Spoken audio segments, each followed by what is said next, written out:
श्री कृष्णाय नमः, श्री गोपीजनवल्लभाय नमः, श्री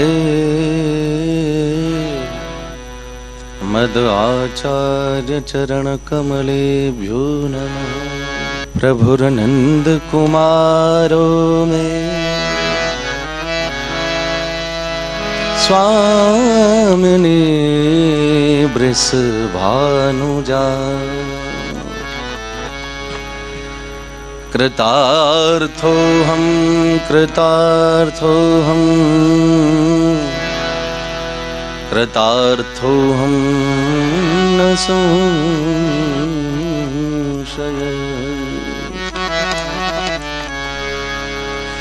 भक्ताभिलाषाचरितानुसारी दुग्धाद चौर्येण यशो विशारी कुमारतानन्दित घोषणाहारी मम प्रभो श्री गिरिराजधारी।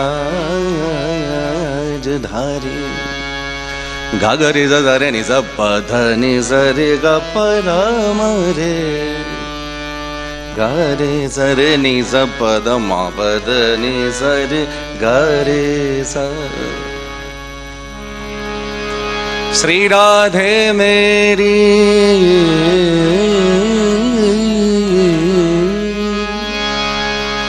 श्री राधे मेरी स्वामिनी, मेरा दे तेरी दास।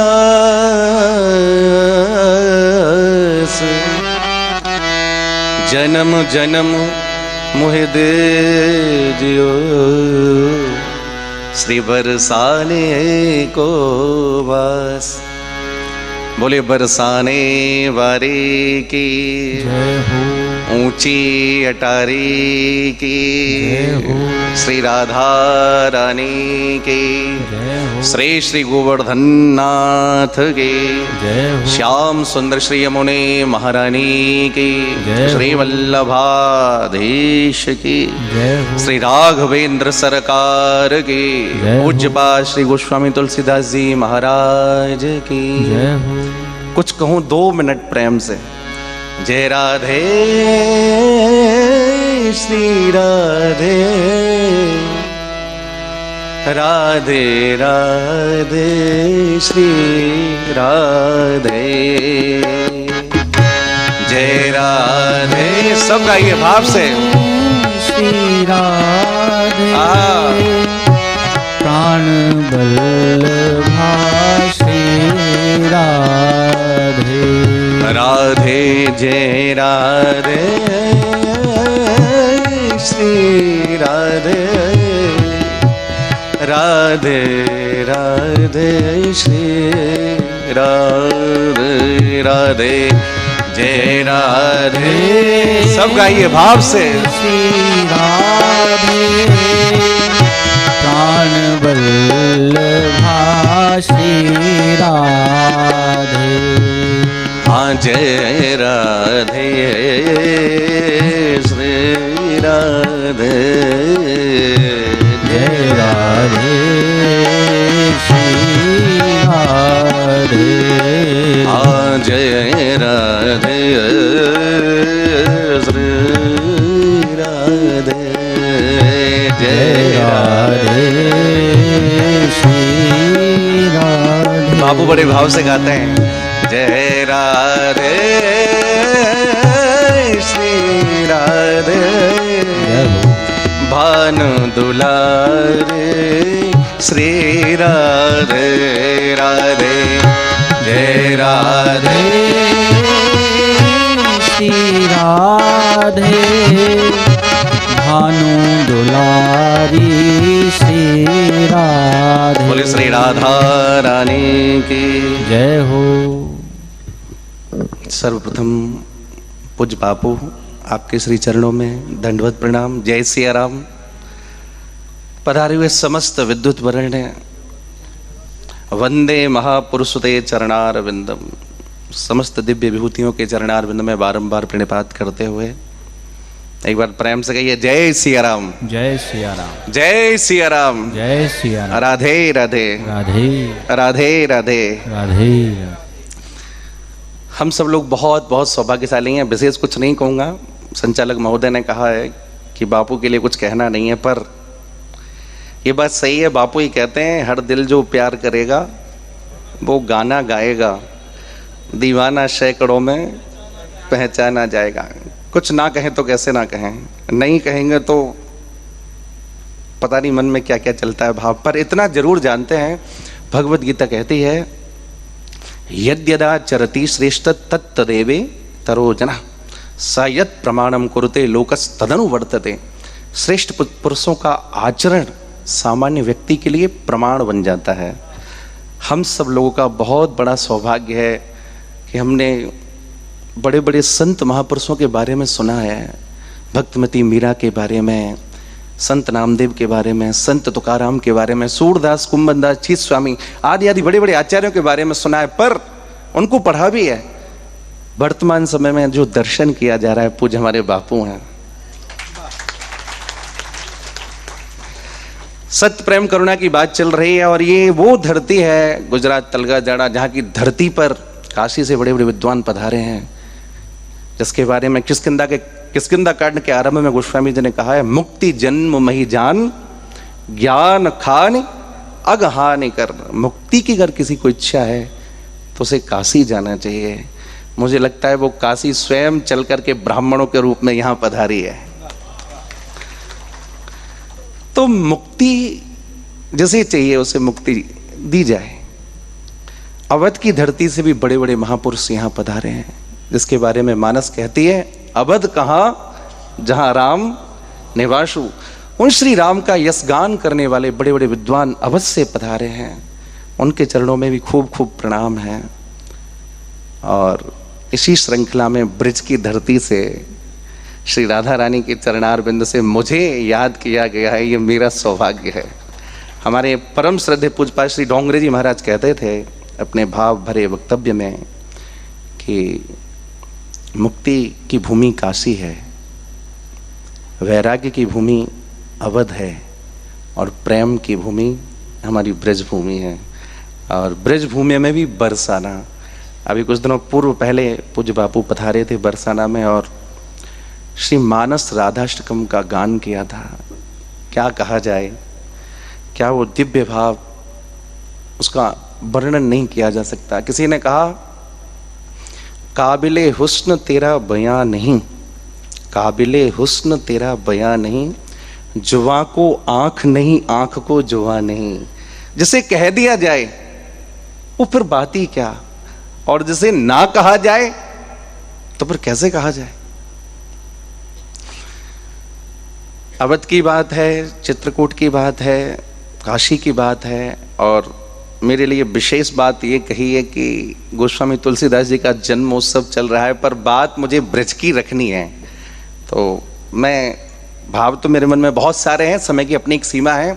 गोस्वामी जी के इस सुंदर जन्मोत्सव में मैं ब्रज की बात रख रहा हूँ। हमारे पूज्यपाद गोस्वामी तुलसीदास जी महाराज, उन्हीं के चचेरे भाई हैं नंददास जी, जो हमारे बल्लभ कुल के सखा हैं। अष्ट सखाओं में नंददास जी भी आते हैं। तो पहले श्री नंददास जी रामोपासक थे, लेकिन जब एक बार ब्रज में चले गए, वृंदावन में चले गए, तो वृंदावन में जाकर के ब्रज के रसिया ने, वृंदावन बिहारी ने पकड़ लिया, जिसके बारे में रसखान जी को इतना कहा गया कि रसखान एक बार मक्का मदीना जा रहे थे अपने उस्ताद के साथ, तो उनके उस्ताद ने कहा कि जब वृंदावन आए तो वृंदावन में पीछे मुड़ के मत देखना। बोले क्यों? बोले वृंदावन में काला नाग रहता है, वो डस लेगा। तो ऐसा होता है, बहुत बार देखा जाता है, हम जिसके लिए मना करते हैं तो मन करता है क्यों मना किया, जरा जरा देख ही लिया जाए। तो जैसे ही वृंदावन में पहुंचे तो उस्ताद ने पहले ही सावधान किया रस खान को कि भाई ये वृंदावन है, काला नाग रहता है, कहीं डस ना ले। लेकिन फिर भी जब वृंदावन में पहुंचे तो जिस पर वो कृपा करते हैं, मोहब्बत के लिए कुछ खास दिल मखसूस होते हैं। ये वो नगमा है, हर साज पर गाया नहीं जाता। लोग कहते हैं बड़ा आनंद आया, बड़ा आनंद तो खुद के अंदर होता है, आनंद खुद के अंदर होता है। जिसके अंदर आनंद है उसे आनंद आता है। जैसे ही रसखान वृंदावन की सीमा में पहुंचे तो श्री ठाकुर जी ने अपनी दिव्य मधुर बांसुरी की ध्वनि को बजाया, जो रसखान को तो सुनाई पड़ी पर उसके उस्ताद को सुनाई नहीं पड़ी। लेकिन बांसुरी की ध्वनि को सुनकर के रसखान ने अपने उस्ताद से इस बात को कहा कि मुझे कुछ सुनाई पड़ रहा है। तो उस्ताद ने कहा जो सुनाई पड़ रहा है उस पर ध्यान मत दो, मेरे साथ चलो। तो ठाकुर जी ने मन में विचार किया, वृंदावन बिहारी ने, कि भाई ऐसे तो सुनने वाला ही है नहीं, बांसुरी में सुना रहा हूं पर उस पर ध्यान नहीं दे रहा है। तो ठाकुर जी ने अपनी नूपुर उच्चारित झंकृत ध्वनि को विस्तृत रूप से बजाया। तो जैसे ही नूपुर उच्चारित झंकृत ध्वनि रसखान के कानों में गई तो रसखान तो मूर्छित हो गए। अब उस्ताद आगे निकल गया और रसखान पीछे बैठे के बैठे रह गए। उस्ताद ने पीछे मुड़ करके देखा कि रसखान कहाँ गया, तो देखा पीछे है। तो फिर उस्ताद लौट करके आए, रसखान से कहा कि मैंने तुमको कहा ना कि तुम्हारी मंजिल ये नहीं है, तुम्हें कहीं आगे चलना है। तो रसखान ने कहा उस्ताद मेरी जो मंजिल थी वो मुझे मिल गई, अब जिसे जिसकी मंजिल पे जाना है वो जाए, पर अब मैं नहीं जाऊंगा। तो फिर रसखान वृंदावन से गए नहीं। आज भी वृंदावन में रसखान की, वृंदावन से जब गोकुल जाएंगे तो रसखान जी की समाधि है। उसके आगे आगे की बहुत सारी कथाएं। मैं अपनी बात पर आऊं कि वृंदावन प्रेम का नगर है, जिसके बारे में मधुसूदन सरस्वती पाद ने लिखा है, अद्वैत वीथि पथिकई रूपास्या स्वराज्य सिंहासन लब्ध दीक्षा सठेन केनापि वयम हठेन दासी कृता गोप बधू विटेन। ये जो सठ है, शब्द भी देखिए आप, क्या शब्द दिया है। जिस पर अधिकार होता है उसे कुछ कह दिया जाता है। तभी तो ब्रज गोपियां महाराज के प्रसंग में प्रणय करती हैं, मयिवम विभोर हरि भवान गरितुम नृशंसम संत्यज्य सर्व विषयांस्तव पाद मूलम भक्ता भजस्व दुर्वग्रह मात्यजास्मान देवो यथारि पुरुषो भजते मुमुक्षुन। जहां अतिशय प्रेम होता है वहीं तो प्रणय होता है। इसलिए सठ कहा, सठेन केनापि वयम हटेना। इस सठ ने हठपूर्वक क्या कर लिया, बोले अद्वैत विधि पदकई रूपास्या स्वराज्य सिंहासन लब्ध दीक्षा। मैं अद्वैत के पद पर चल रहा था, नाद्वैत अद्वैत एको ब्रह्म द्वितीयो नास्ति, जिसके बारे में बड़े बड़े विद्वान लोग व्याख्या करते हैं। और उसकी भाव भावना में मैं इतना डूब गया कि स्वराज्य सिंहासन लब्ध दीक्षा की वहां पहुंचने ही वाला था, उस निर्गुण निराकार की सत्ता में परिनिष्ठित होने ही वाला था। लेकिन सठेन केनापि वयम हटेन अथवा हटेन केनापि वयम सठेना, इसने हठ पूर्वक सठ ने मुझे वहां से खींच लिया और क्या कर दिया, बोले दासी करता गोप बधू विटेना, मुझे इन ब्रज गोपियों की दासी बना दी। इसलिए ब्रज के बारे में, वृंदावन के बारे में तो यहां तक कहा जाता है, गोपा लांगण कर दमेश विहरन विप्राध्वरे लज्जसे ब्रूषे गोकुल हूं कृति स्तुत सतैर मौनम विदस्ये सदाम। हे कृष्ण, आपको क्या प्रिय है ऐसा कि गोपालांगण कर्दमेशु विहरन विप्राध्वरे लज्जसे। बड़े बड़े विद्वान आपको वेद मंत्रों से आवाहन करते हैं, बुलाते हैं, लेकिन आपको वहां जाने में संकोच लगता है। और इन ब्रज गोपियों के यहाँ गोपालांगण कर्दमेशु, इनके कीचड़ में खिलने में आपको आनंद आता है। इसलिए आप भागवत महापुराण उठा करके देखेंगे, श्रीमद् भागवत महापुराण का 10वां स्कंद जब प्रारंभ होता है, बाल लीलाएं जब प्रारंभ होती हैं, तो पंकांग राग रुचिरो बपगुह्य दोर्भ्याम, वो श्री कृष्ण पर ब्रह्म परमात्मा, जिसके बारे में कहा जाता है योगी जन जान पाते हैं ना जिसको ध्यान में, जिसकी कला का पार शारदा ना पाती है। बड़े बड़े अमलात्मा बिमलात्मा जीवन मुक्त संत ध्यान में जिसको एक घड़ी के लिए नहीं पा सकते, वो श्री कृष्ण माँ यशोदा के भवन से बाहर जब निकलते हैं तो पंकांग राग रुचिरा भुपगुह्य दोर्भ्याम। पंक माने कीचड़, कीचड़ को अपने अंक में लपेट लेते हैं। वो पंख भी जिनके अंग में जाकर के अंग राग की तरह सुशोभित होता है, वो श्री कृष्ण है और वो ब्रज की भूमि है।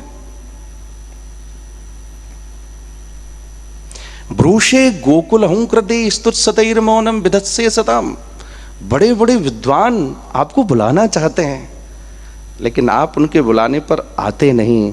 लेकिन कोई ब्रजवासी आपसे प्रेम से कह देता है, शेष महेश गणेश दिनेश सुरेश हो जाए निरंतर ध्यावे। रसखान कहते हैं, ताय अहिर की छुअरियां छचिया वर छाछ पे नाच नचावे। कला तो कुछ चुल्लू वर छाछ दे दूंगी, तरक नाच के दिखा दे। वो श्री कृष्ण ये शाम भ्रूभंग मात्रेण, अपनी भ्रकुटी को टेढ़ा कर दे तो ब्रह्मांड में उथल पुथल हो जाए। और वो श्री कृष्ण गोपी के इशारे पर ऐसे नाचते हैं जैसे कठपुतली को नचाया जाता है। इसलिए ब्रज के बारे में स्वयं ब्रह्मा जी को कहना पड़ा। श्रीमद् भागवत महापुराण में अहोति धन्या ब्रजगो रमण्या, ब्रह्मा स्तुति, अहोति धन्या ब्रजगो रमण्या स्तन्यामृतम पीतमतीवते मुदा यासाम विभो वत्सतरात्मजात्मना यत्तृप्तेद्यापि न चाल मध्वरायु। ब्रजवासी धन्य नहीं अति धन्य है। बोले जिनका दूध पी करके श्री कृष्ण तृप्त होते हैं वो है ब्रजवासी। तो वृंदावन, वो प्रेम का नगर, वो ब्रज की भूमि, जहाँ के बारे में हमारे रसिकों ने बड़े बड़े सुंदर भाव व्यक्त किए हैं। यमुना के किनारे कोई ब्रज गोपी ध्यानस्थ मुद्रा में बैठी है, ध्यान लगा करके बैठी है, और सामने से नारद बाबा बीड़ा बजाते हुए आए हैं। उन्होंने आकर के देखा है कि भाई ब्रज में ये योगिनी कहाँ से आई। तो आकर के पूछा कि तू ध्यान कर रही है, कौन सा ध्यान, जिसके बारे में भगवत गीता कहती है संतुष्टः सततम योगी यतात्मा दृढ़ निश्चय। ये योगिनी ब्रज में कहाँ से आई। तो पूछा उसे, क्या कृष्ण का ध्यान कर रही है। बोले नहीं, मैं कृष्ण का ध्यान नहीं कर रही। तो किसका। प्रत्याहृतः मुनिक्षणम विषयतो यस्मिन् मनोधिस्सते बालेषु विषयेषु धिस्सति ततः प्रत्याहरन्तीं मनः। मैं आज श्री कृष्ण का ध्यान नहीं कर रही हूं, मैं तो आज ध्यान में श्री कृष्ण को भुलाने का प्रयास कर रही हूं। क्यों। क्योंकि मेरे आगे पीछे दाएं बाएं, आगे कृष्ण पाछे कृष्ण, दाएं कृष्ण बाएं कृष्ण। जित देखो तित श्याम मई है, श्याम कुंज बन जमुना श्यामा, श्याम घटा घन माए चाहिए। मेरे तो आगे पीछे दाएं बाएं जहां देखती हूँ वहां कृष्ण ही कृष्ण नजर आते हैं। तो आज मैं कृष्ण का ध्यान नहीं लगाती, आज मैं कृष्ण को भुलाने का प्रयास कर रही हूं कि मेरे तन मन में इतना रंग गया है कि मैं कृष्ण को भुला करके संसार के विषयों का ध्यान कर रही हूं। अब ये विचार करने का विषय है, वो ब्रज गोपियां कौन हो सकती हैं, वो ब्रज क्या हो सकता है, जिसके बारे में उद्धव कहते हैं आशा महो चरण रेणु जुसा महम श्याम वृंदावने किमपि गुल्मलतौ सधीनाम। कुछ नहीं चाहिए, आए थे उपदेश करने के लिए, लेकिन भागवत महापुराण कहता है वास कति चिन्मासान, वहां रह करके ब्रज गोपियों के श्रोता बने। किस प्रकार, जैसे पूरे भारतवर्ष के वक्ता यहाँ श्रोता बन के बैठे हैं, और ब्रज की गोपियों ने प्रेम रस को परोसा। और उद्धव जैसे ज्ञानी को, जो पहले जब पधारे तो श्री कृष्ण के बारे में नंद बाबा ने पूछा था अपि स्मरति ना कृष्ण। देखो प्रेम जो होता है ना, बड़ा दैन्य देता है। नंद बाबा ने जब सुना कि मेरे पुत्र का मित्र आया है उद्धव, तो श्रीमद् भागवत महापुराण कहती है कि पहले उसे भोजन कराया, भोजन कराने के बाद उसे शयन कराया, और नंद बाबा पाद संवाहना दिवी, अपने हाथों से उद्धव के चरण दबाते हैं। और फिर चली बात पे कहते हैं अपि स्मरति न कृष्ण। क्या कभी याद करता है किसको, इन गायों को याद करता है। अभी हमारे पूर्व वक्ता वेणुगीत की बात कर रहे थे, प्रायो वताम बेहगा मुनियो बने, इसमें उसी वेणुगीत में कहा है, भागवत में पंचगीत हैं गोपियों के, गावश्च कृष्ण मुख निर्गत वेणुगीत पीयूष मुत्तभित कर्ण पुटै पिबन्त्य सावाश्नुतस्तनपयः कवलास्मतस्तुर गोविंदमात्मनि दृशाश्रुकुलास प्रशंत्य। जब श्री कृष्ण बांसुरी बजाते हैं, इस विशाल गोवर्धन गिरि पर्वत के ऊपर चढ़ करके अपनी गायों को पुकारते हैं, अरे गौरी हो गौरी। और जब गौरी नहीं आती, सुर भी नहीं आती, तो श्री कृष्ण क्या करते हैं, बोले गावश्च कृष्ण मुख निर्गत वेणुगीत। एक गीत वो गीता के रूप में गाते हैं, तो एक गीत ब्रज गोपियों को बुलाने के लिए गाते हैं, एक गीत गीता के रूप में ऐसा करते हैं उपदेश कि अर्जुन कहता है नष्टो मोहस मृतिल लब्धा। प्रारंभ के अध्याय में आप देखेंगे तो विषाद उत्पन्न होता है, और जब अंतिम अध्याय प्रकट होता है भगवद गीता का, सर्वधर्मान परित्यज्य मामेकम शरणम ब्रज, उसके बाद एक बड़ी अद्भुत बात कहते हैं, इतते ज्ञानमाख्यातम गुह्याद गुह्यतरम मया बिम्रसई तत्शेषेण यथेच्छसी तथा कुरु, यथा इच्छसी तथा कुरु। बोले फिर भी तेरी समझ में नहीं आता तो यथा इच्छसी, जो तेरा मन हो वो कर। फिर अर्जुन जब समझते फिर कहते हैं, बोले नष्टो मोह स्मृति लब्ध्वा। तो एक गीता के रूप में एक गीत गाया श्री कृष्ण ने, और एक गीत वेणु गीत में गोपियां कहती हैं जब श्री कृष्ण गीत गाते हैं तो गावश्च कृष्ण मुख निर्गत वेणु गीत। श्री कृष्ण के मुखार विंद से जो ध्वनि प्रकट हो रही है बांसुरी में, और वो अधरामृत जब बांसुरी में जा रहा है तो कैसा हो रहा है, बोले पीयूष मुत्तभित कर्ण पुटई पिबन्त्य। वो पीयूष वर्षण, वो अमृत वर्षण गायों के कान में जाता है, और जब गायों के कान में जाता है तो उत्तभित कर्ण पुटई, गाय बछड़े बांसुरी को सुनते हैं तो उत्तभित कर्ण पुटई। आपने देखा होगा गाय जब दौड़ती है तो पूंछ और कान दोनों उठा करके भागती है। कान क्यों उठा रखे हैं, तो हमारे विद्वानों ने वेणुगीत की व्याख्या में लिखा है कि कान वो दौने हैं, उन दोनों में अमृत भर भर के श्री कृष्ण का गाय पान कर रही है और उसको अपने हृदय में ले जाती है। लेकिन जब श्री कृष्ण का अतिशय प्रेम प्रकट होता है तो कहा जाता है प्रेमा द्वयो रसिकयोर प्रदीपेव। ये हमारे रस के ग्रंथों में बहुत सुंदर भाव से वर्णन आया है कि वो गाय श्री कृष्ण के प्रेम को हृदय में ले जाती है और उसे जब समेट नहीं पाती तो नेत्रों के प्यालों से उसे बहा देती है। और श्री कृष्ण जब बांसुरी बजा रहे हैं तो गाय के थन से दूध झर रहा है और गाय के नेत्रों से प्रेमाश्रु छलक रहे हैं। और ये प्रेमाश्रु कैसे हैं? यदि गोप्य प्रगायंत प्रलंपन्त्यश्च चित्रधा रुरुदु सुस्वरम राजन कृष्ण दर्शन लालसा। उसे यदि पाना है तो रोना पड़ेगा ही। हंस हंस कंत न पाइए जिन पाया तिन रोए, और जो हंस के पिया पावती तो सबई सुहागिन होए। उसको यदि पाना है तो रोना ही पड़ेगा, जिसके बारे में महाकवि बिंदु ने एक बड़ी सुंदर बात कही है। क्योंकि यहाँ तो बहुत सारे भाव प्रकट होते हैं। कन्हैया को एक रोज रोकर पुकारा, कहा उनसे जैसा हूं अब हूं तुम्हारा। वो बोले किया तूने साधन बता दे। भक्त से पूछा कि वो बोले किया तूने साधन बता दे। मैं बोला किसे तूने साधन से तारा। वो बोले कि दुनिया में आकर किया क्या, इस दुनिया में आए तो क्या किया। बोले जब कुछ नहीं किया। मैं बोला तो फिर भेजना मत दोबारा। रंगमंच पे जो अभिनय करता है, अभिनय करता अगर वो अच्छा काम करता है तो भी उसे पुरस्कार मिलता है, और यदि वो ठीक काम नहीं करता तो जो उसका मालिक होता है बोले इसको काम करना ठीक नहीं आता, इसलिए इसको आगे नंबर नहीं देता। तो भक्त कहता है अगर मैंने अच्छा किया है तो एक बात मांगता हूं अपने पास रखना, और यदि मैंने बुरा किया है तो दोबारा मत भेजना। वो बोले परेशान हूं तेरी बहस से।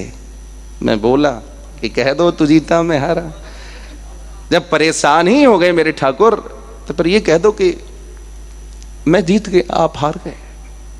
अंतिम पंक्ति ने बड़ा अद्भुत भाव प्रकट किया है। वो बोले कि जरिया तेरा क्या है मुझ तक, कुछ तो जरिया होगा। महाकवि बिंदु कहते हैं वो बोले कि जरिया तेरा क्या है मुझ तक। मैं बोला कि त्रिग बिंदु का है सहारा। ये नेत्रों से जो प्रेमाश्रु छलके हैं, जिसके बारे में श्रीमन चैतन्य महाप्रभु ने कहा है नयनम गलदश्रुधारया वचनम गदगद रुद्धया गिरा पुलकैर निचितम बबुगदा तव नाम ग्रहणे भविष्यति। हे कृष्ण ऐसा कब होगा। बोले नयनम गलदश्रु, ये संपत्ति है, भक्त की संपत्ति है। अगर उसके साथ ऐसा हो रहा है इससे बड़ी संपत्ति क्या हो सकती है, जिसके बारे में श्रीमद् भागवत महापुराण कहती है वाग गदगदा द्रवते यस्य चित्तम वदत्य विषणम हसदि क्वचिच्च विलज्जोदगायति नृत्यते च मद्भक्ति युक्तो भुवनम पुनाति। मद्भक्ति युक्त ऐसा यदि एक भी कोई है तो सारी धरती को परम पवित्र कर देता है। इसलिए मम गुण गावत पुलक शरीरा गदगद गिरा नयन बहनीरा। समय मुझे लगता है ज्यादा भाग रहा है, कुछ कहूं कि विश्राम करूं। जी हाँ, तो बस मैं एक मिनट में अपनी बात रख करके, क्योंकि सबके अपने अपने उद्बोधन है और मुझे पता ही नहीं चला, समय बहुत जल्दी भाग गया। एक सुंदर भाव सुना देता हूँ, क्योंकि मुझे बापू का भी ऐसा ही भाव है और जो सबके भाव ऐसे ही हैं। ब्रज की बात चल रही है तो एक ब्रज भाव का एक भाव सुना रहा हूँ। और मेरा प्रयास है, क्योंकि बापू को रागों से बड़ा प्रेम है। यहाँ बड़े बड़े सब संगीत के विद्वान लोग भी बैठे हैं, तो एक मैं भाव गा रहा हूँ। ब्रज का ही भाव है नंद भवन को भूषण माई, और उसको प्रयास कर रहा हूँ कि 4-6 रागों में गा करके 5 मिनट के अंदर और कम मिनट के अंदर ही।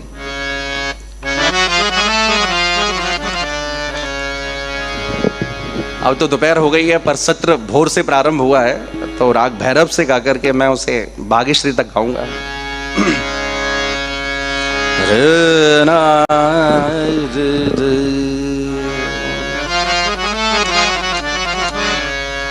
गागरे सनि सनि द पद मा पद नि ध नि ध नि नि नि ध ध स स नि रे स ग रे स स रे ग म ग प ग रे स। ये राग भैरव से प्रारंभ कर रहा हूँ।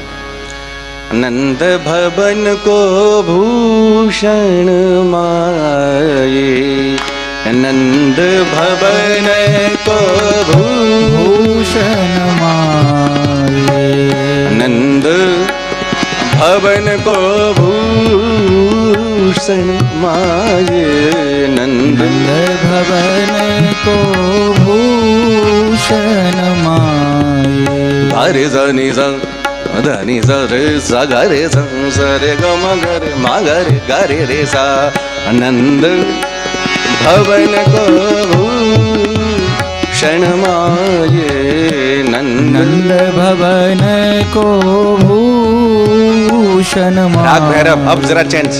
यशोदा को लाल बिरहाल धर को यशोदा को लाल बिरहल धर को यशोदा को लाल लाल निर्गारे मागा पामागा मागरे यशोदा को लाल बिरहल धर को राधा रमण सदा सुखदाय राधा रमण सदा सुख पूर्वी राधा रमण सदा सुखदाय राधा रमण सदा सुखदाई आनंद भवन को भूषण माये नंद भवन को भूषण माये। अब बड़ा विलक्षण भाव। इंद्र को इंद्र देव देवन को इंद्र को आशा भरी इंद्र देव देवन को रे मा पा साधा पधनी संग सानी दप मगरी संग रे मा पद पधनी द पदम पदम पगा गा रे